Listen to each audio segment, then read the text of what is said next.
Hi, welcome to a special edition of Community Forum. This evening we're going to be talking, myself and David Stevenson from Progressive Soup. We're going to be talking about the entire events of the recent week, the gun legislation that was passed and signed by the governor, and should be a very interesting show. I want to thank you for tuning in, and let's get it right into the program here with Dave Stevens. Thanks for coming on the show, Dave. Oh, but hold on, I've got a phone call. Hello. Hey, I've got a guy on the phone who's got an AK-47, he says, and he's also telling me that it's protected by the Second Amendment, and that's the way it should be. Okay, thanks for calling. Jeez, I just getting a phone call here too. Hello. Geez, I got this guy. It's telling me that he's got a bazooka and is protected by the Second Amendment. Huh, that's interesting. Hey, my phone. This is interesting. Hello? Oh, okay. I've got a guy on the line that says he's got a flamethrower, and he claims that it's protected by the Second Amendment. Okay, thanks for calling.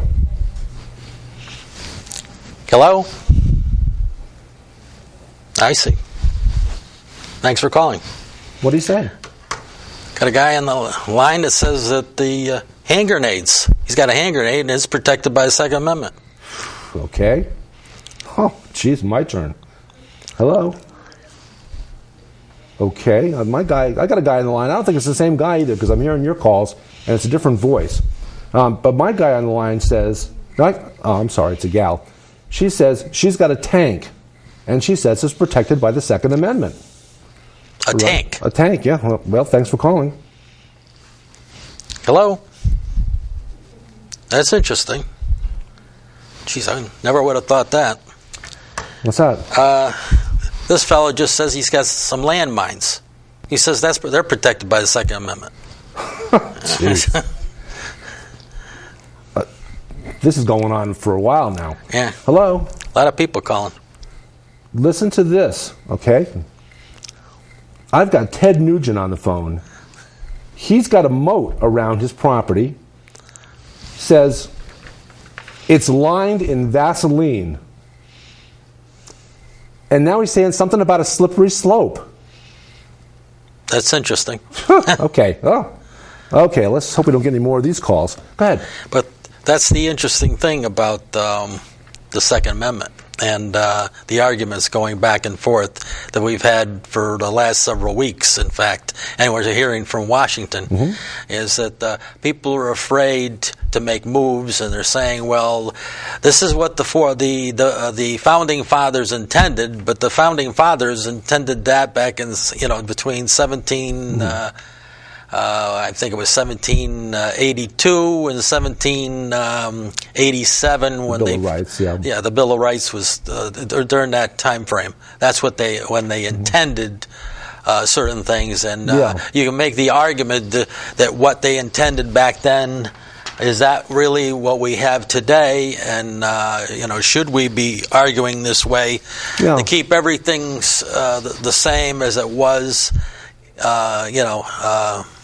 at that point in time in 2013. Well, I guess at that time, pretty much they were limited. Their armatry, ammunition or armatry, were pretty much limited to muskets, a bayonet at the end of the musket, and some limited range cannons.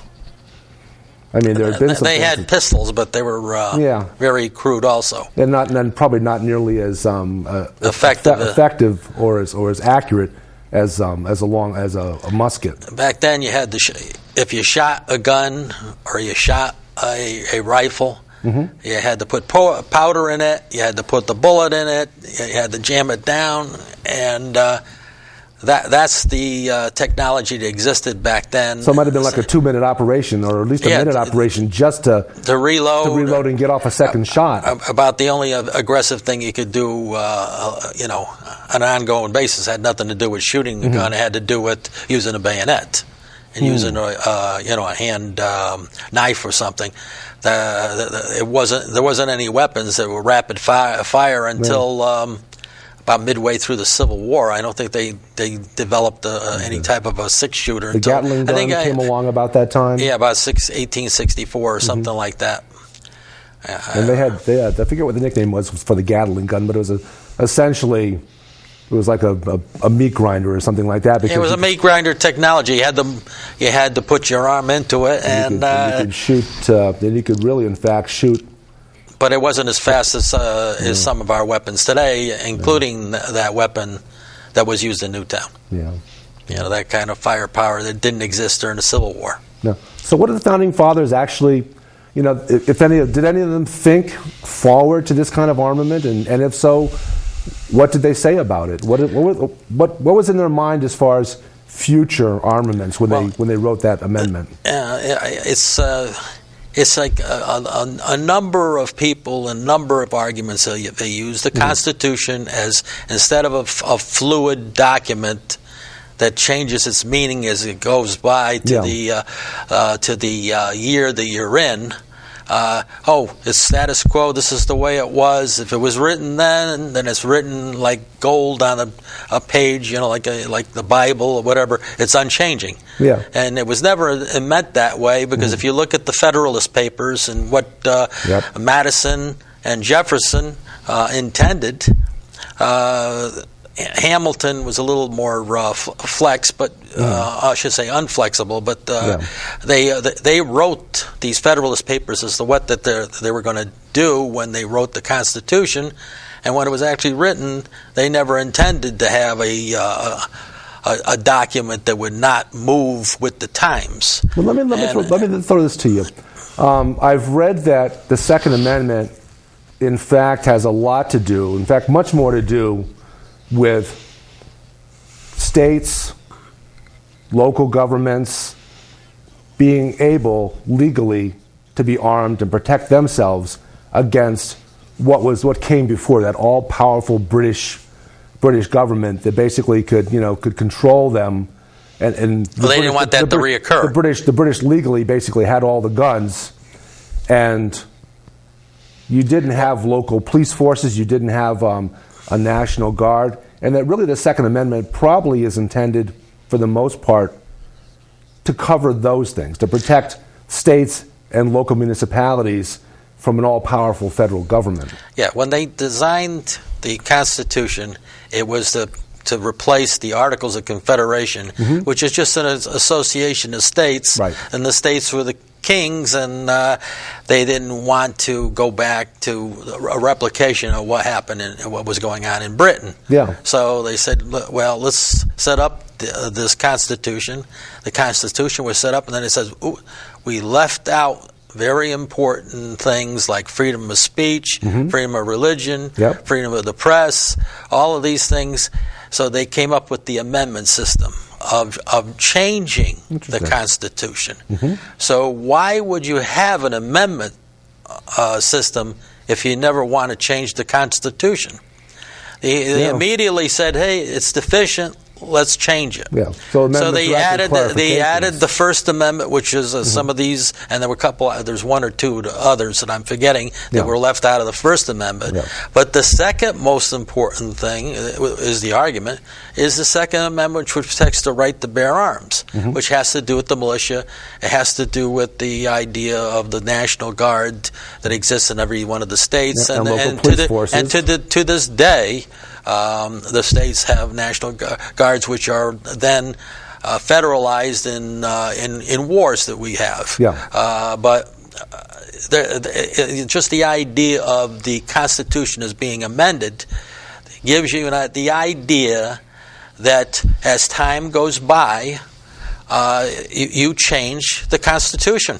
It doesn't. It is not an unchanging document. Okay. So the idea that they, in the process of writing the Constitution, changed it, amended it, clarified it, is pretty fair evidence that their intention was going forward that it gets changed as the world around us changes.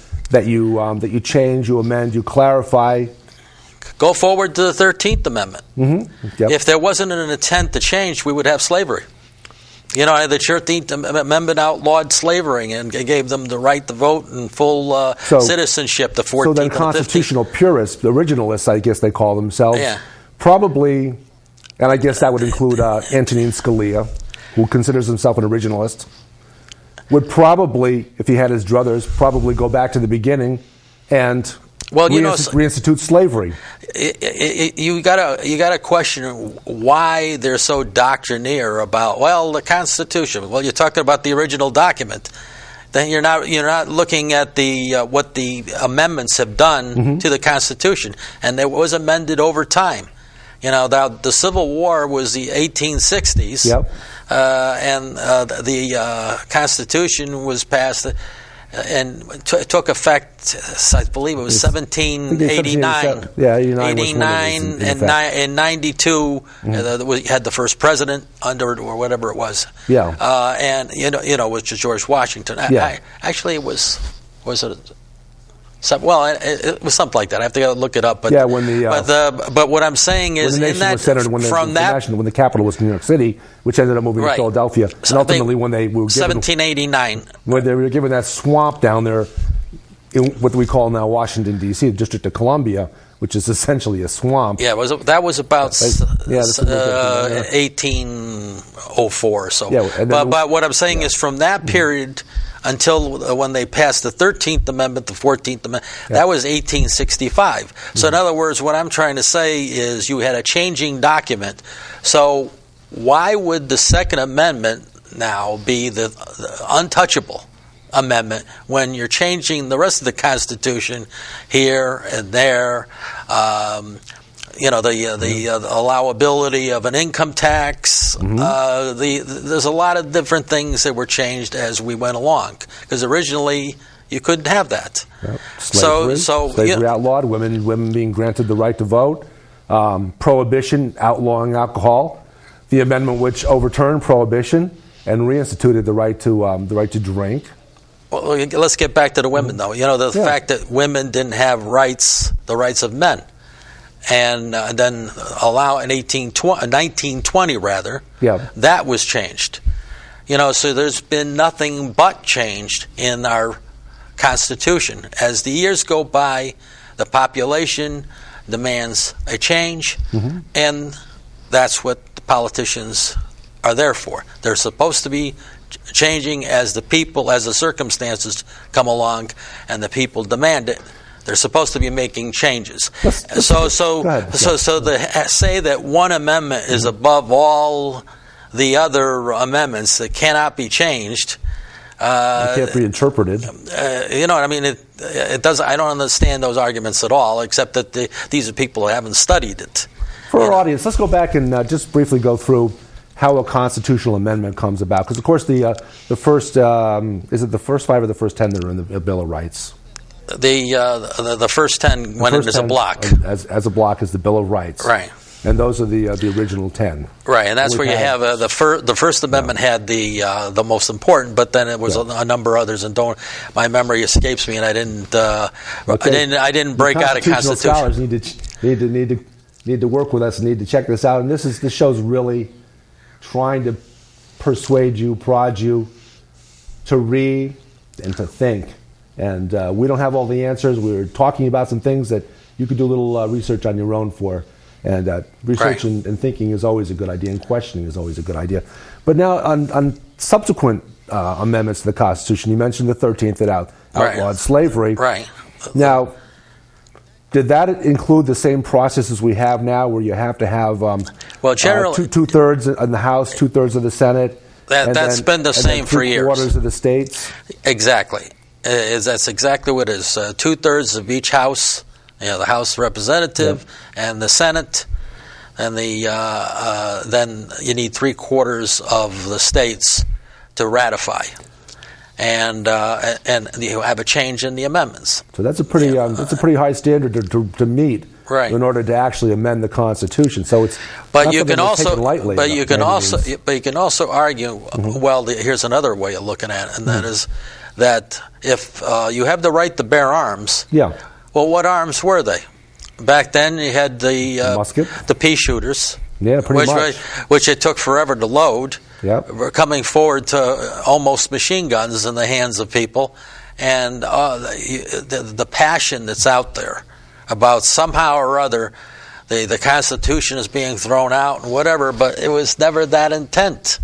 Well, in the Roaring Twenties, they outlawed machine guns because of the carnage that was being wrought upon Americans by machine guns and gangsters. Well, the technology didn't exist back then. So the question is, if you have a shotgun in your house, yep. has that been outlawed? No. No. In other words, there's certain technology that's allowed, and it's an arm. Right. But certain technology, like a machine gun, was never intended. That's more of a military weapon. Mm-hmm. It was never intended by the founding fathers to have that kind of thing.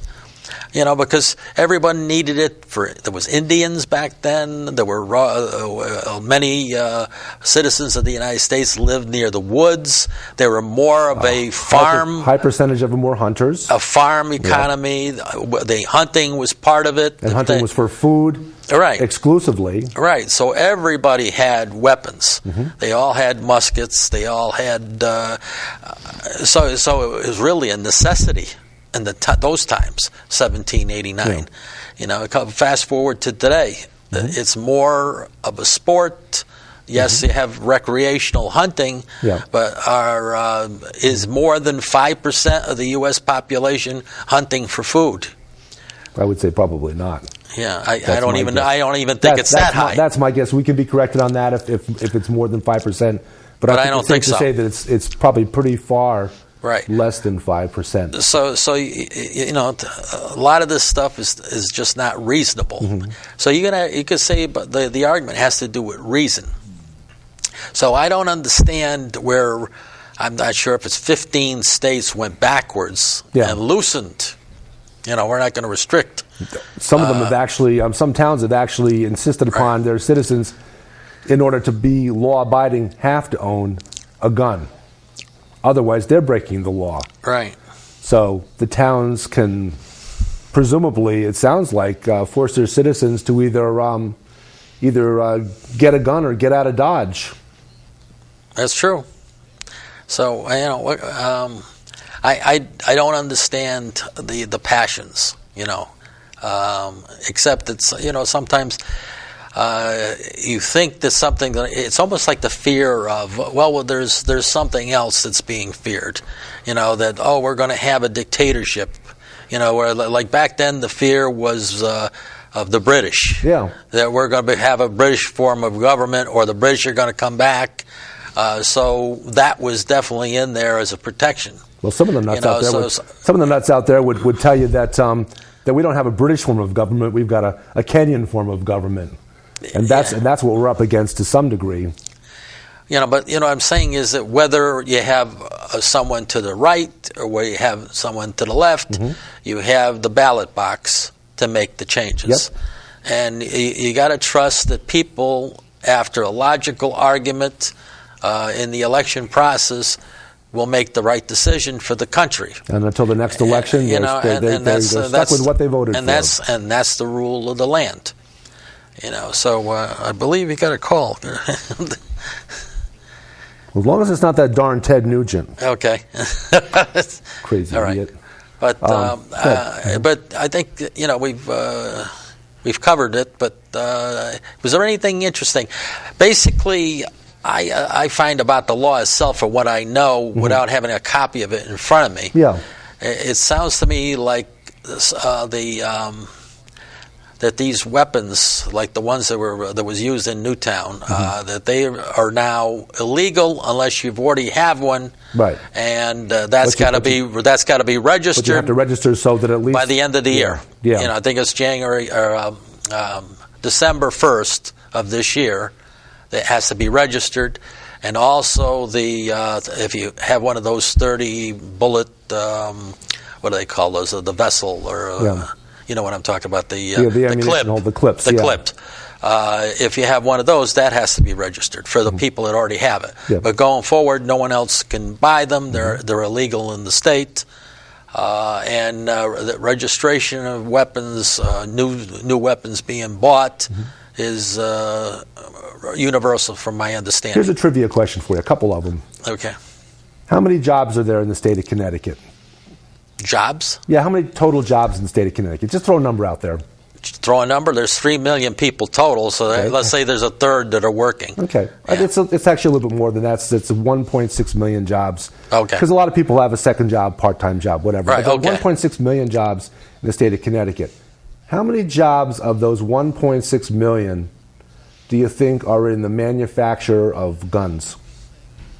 I think I heard the number around 100,000. No. Was it 100?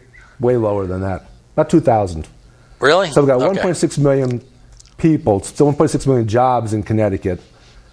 2,000 of those are in gun manufacturing.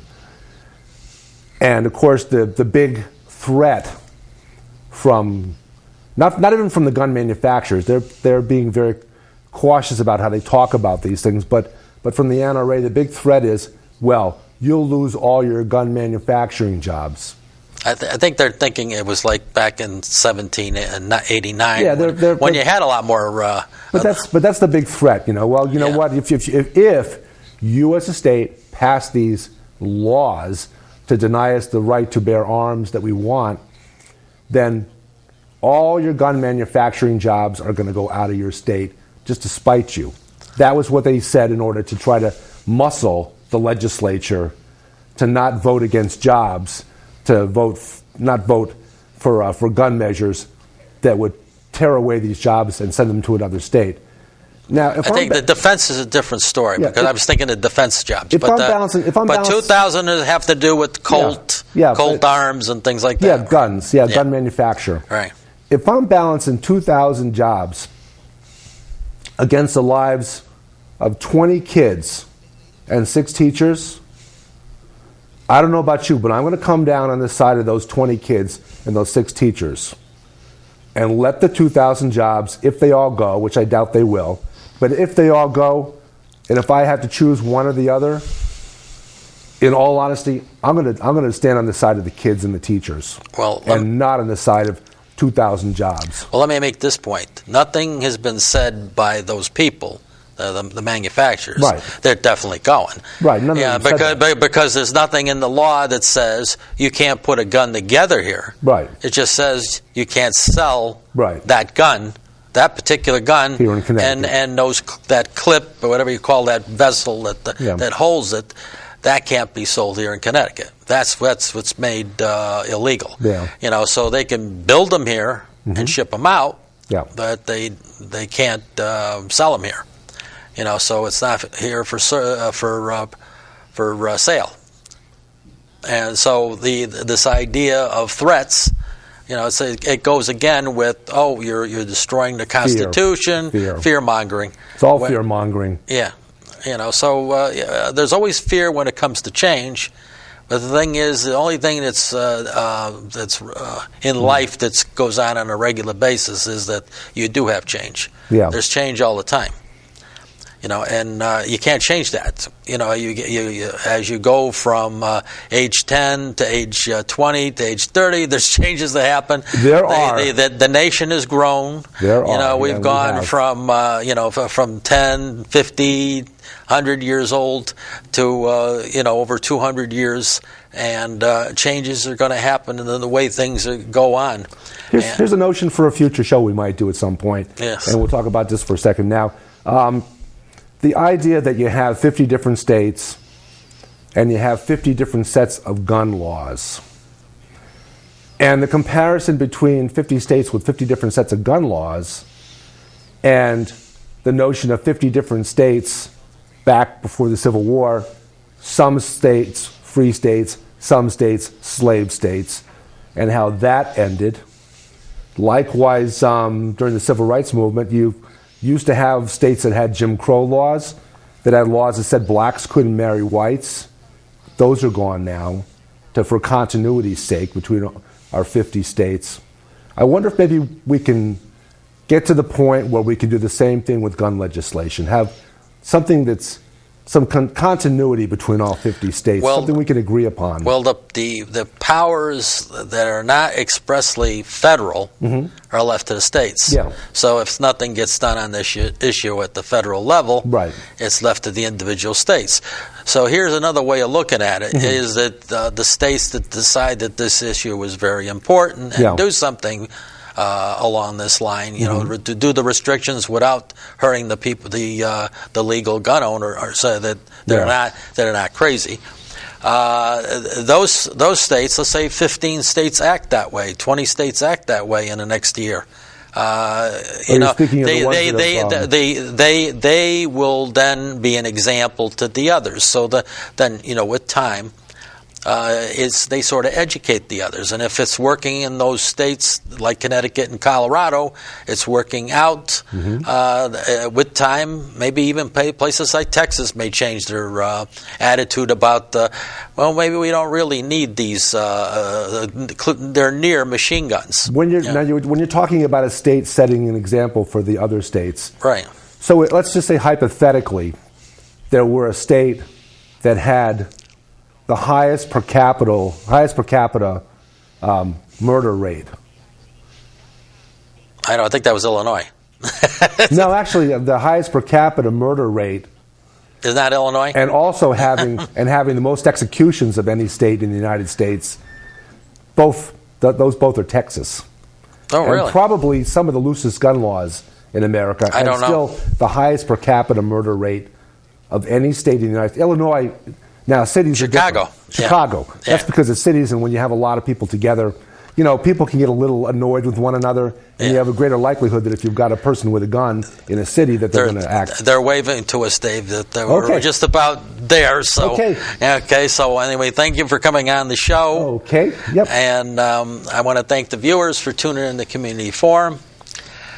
Tune in next week, same time, same station, and I'll have another interesting program for you. Good night for now. And we'll get you on Progressive Soup again. So. Yes, we'll have you. We'll exchange. And I want to thank you once again for coming on the show. Thanks, John. Glad to accommodate. Yeah, you're welcome.